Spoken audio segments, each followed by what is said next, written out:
ગોંડલમાં ગણેશ જાડેજાની વિરુદ્ધમાં સંમેલન યોજાયું। સંમેલનમાં મોટી સંખ્યામાં અનુસૂચિત જાતિના લોકો જોડાયા।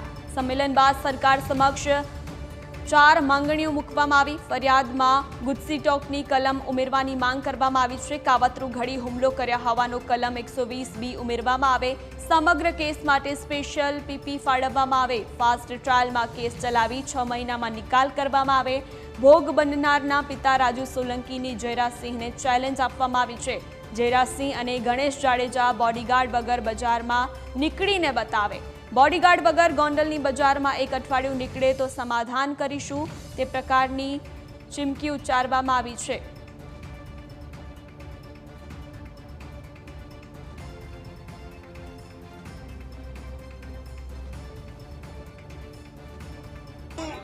જયરાજ જાડેજા અને ગણેશ જાડેજાને કહું છું કે તમે ગોંડલની બજારમાં એકલા અઠવાડિયું ગણેશ જાડેજા અને એનો બાપો જયરાજ જાડેજા ગોંડલની બજારમાં એકલો રખડે તો હું અઠવાડિયું રખડીને બતાવો તો હું એમના સમાધાન કરવા તૈયાર છું। મેં ગુજસી કોર્ટની માંગ કરી છે અને 120B ને જયરાજ જાડેજાની ધરપકડ કરવામાં આવે અને હવે પછીનું જે અમારું આંદોલન છે એ ગીતાબાના રાજીનામા સરકાર એનું ધારાસભ્ય પદથી રાજીનામું અપાવે એવી પણ અમે માંગણી લઈને જવાના છીએ। 2 દિવસની અંદર જ અમે પાછું અમારા સમાજના સૌરાષ્ટ્ર આખાના અને ગુજરાતના આગેવાનો ભેગા થઈ અને નક્કી કરીશું અને અમે અમારે જો જરૂર પડશે તો આ બાઇક રેલી અહીંયા થઈ છે અને અમે મુખ્યમંત્રીના આવાસ ગાંધીનગર પણ જાશું અને એનો આવાસનો ઘેરાવો કરશું। અમારી કોઈ પક્ષ પાર્ટી કોઈ ધર્મ કે કોઈ જાતિ સામે આ લડાઈ નથી। આ લડાઈ એક જ વ્યક્તિ જે ગોંડલની અંદર પોતાનું તાનાશાહી રાજ્ય ચલાવી રહ્યા છે, એમને એવું છે કે સંવિધાન નથી, એ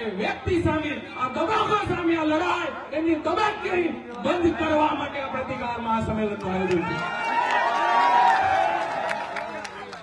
આ લડાઈ લાસ્ટ સુધી લડવા માટે આ લડાઈ ફક્ત રાજુભાઈ સોલંકીની એકથી નથી, આ લડાઈ ગુજરાતની અસ્મિતાની લડાઈ છે।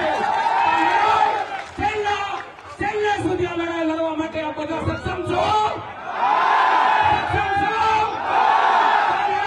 હવે લાસ્ટ સુધી લડવાના મૂડમાં અમે બધા તૈયાર છીએ। આપણું આંદોલન એની સામે છે મિત્રો કે જે પ્રજાના મતે ચૂંટાય, પ્રજાના મતે મોટા થાય અને પછી પ્રજાને હેરાન પરેશાન કરે એવા લોકો સામેનું આંદોલન છે ને આંદોલન ચાલુ રહેશે। જ્યાં સુધી નમૂનારૂપ કાર્યવાહી નહીં થાય ત્યાં સુધી આંદોલન ચાલુ રહેશે। આ લડાઈનું બ્યુગલ ફૂંકાઈ ગયું છે અને લડાઈ હવે છેલ્લે સુધી થશે, એટલું યાદ રાખજો।